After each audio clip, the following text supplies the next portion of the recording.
পোলাও তো বাসায় কম বেশি সবাই খেয়ে থাকেন। পারফেক্ট ভাবে কজনে রান্না করতে পারেন, কিভাবে রান্না করলে পোলাও একেবারে ঝরঝরে হবে এবং রেস্টুরেন্টের মতো লাগবে, সেই রেসিপিটাই সম্পূর্ণ দেখাবো আপনাদের। প্রথমে 1 কেজি পোলাও চাল নিয়ে নিলাম। এবার পানি দিয়ে ভালো মতো ধুয়ে আধা ঘন্টার মতো ভিজিয়ে রাখবো।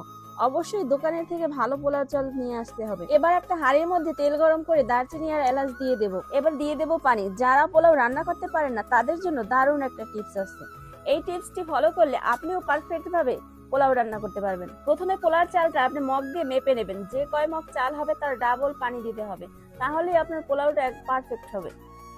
এরপরে এর মধ্যে দিয়ে দিয়েছি গুঁড়া দুধ এবং আদা রসুন বাটা। এরপর বলক চলে আসছে পানি, এর মধ্যে দিয়ে দিয়েছি কাঁচামরিচ এবং গাজর। কাঁচামরিচটা একটু আমি চিড়ে দিয়েছি। কাঁচামরিচটা চিড়ে দিলে আমার কাছে অনেক ভালো লাগে।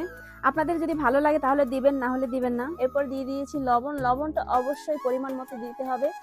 এরপর দিয়ে দিয়েছি চালটা দিয়ে একটু নাড়াচাড়া দিয়ে এরপর ঢেকে রাখবো কিছু সময়। মাঝে মাঝে চালটা একটু লাড়া দিয়ে দিতে হবে যাতে চালটা ভালো মতো সিদ্ধ হয়। পোলাওতে অবশ্যই একটু চিনি দিয়ে দেবেন, কারণ চিনি দিলে পোলাও স্বাদটা অনেক ভালো লাগে। আপনারা অবশ্যই চেষ্টা করবেন পোলাও রান্না করার অন্তত পক্ষে আধা ঘন্টা আগে চালটা ভিজিয়ে রাখার, তাহলে পোলাওটা অনেক ঝরঝরে এবং ভালো হয়। আমরা সাধারণত ঘরে পোলাও রান্না করলে পোলাও চালটা ধুয়ে ঝুড়িতে রেখে দিই পানি ঝরানোর জন্য, কিন্তু এই কাজটা কখনোই করবেন না। পোলাও চালটা আধা ঘন্টা আগে ভিজিয়ে রাখবেন, তাহলে পোলাওটা অনেক ভালো হবে। এদিকে আমি পেঁয়াজ দিয়ে বেরেস্তা বানিয়ে নিলাম। এবার পোলাওর উপর ছিটিয়ে দিয়েছি। দেখুন কত সুন্দর হয়েছে, দেখতে যেমন লোভনীয়, খেতেও কিন্তু দারুণ হয়েছে। ভিডিওটি কেমন লাগলো অবশ্যই কমেন্ট করে বলবেন, আর যদি ভালো লাগে তাহলে অবশ্যই লাইক, কমেন্ট এবং শেয়ার করে দেবেন।